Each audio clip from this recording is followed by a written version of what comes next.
Hello kids, हमारी आज की स्टोरी है सीख। किसी जंगल में एक बारहसिंगा रहता था। उसके 2 सुंदर सींग थे। वह अपने सींगों पर बहुत ही घमंड करता था।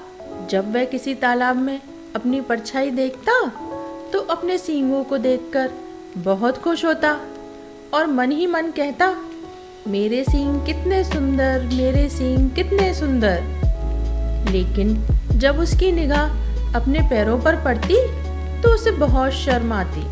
वो सोचता, मेरे पैर बहुत पतले और बदसूरत हैं। भगवान ने मुझे इतना सुंदर बनाया है, मुझे इतने सुंदर सींग दिए हैं, लेकिन उन्होंने मेरे पैर इतने बदसूरत क्यों बनाए हैं। यह सोचकर वो उदास हो जाता। एक बार की बात है, वो जंगल में इधर उधर घूम ही रहा था कि उसे प्यास लगी। वो पानी पीने के लिए एक तालाब की ओर चल पड़ा। अभी वो पानी पी ही रहा था कि उसे कुछ कुत्तों के भौंकने की आवाज़ सुनाई दी।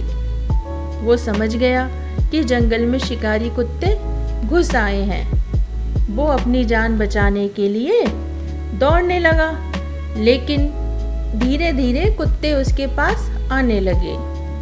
उसने सोचा उसे कहीं छिप जाना चाहिए।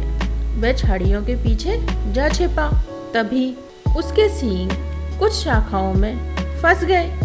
वह उन्हें छुड़ाने की कोशिश करने लगा, लेकिन छुड़ा नहीं पा रहा था।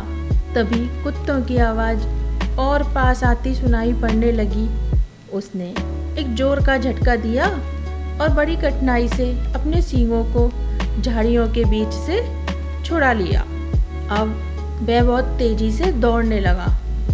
इस समय उसके पैर ही उसको तेज दौड़ने में मदद कर रहे थे।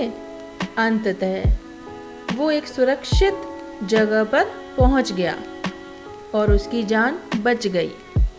अब वो सोचने लगा, मैं जिन सींगों पर इतना घमंड करता था, आज उन्हीं सींगों के कारण मेरी जान खतरे में थी और पैरों के कारण मैं शर्म महसूस करता था।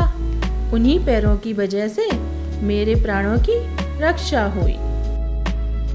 इसीलिए कहा गया है कि हमें अपने किसी भी अंग को बुरा नहीं समझना चाहिए।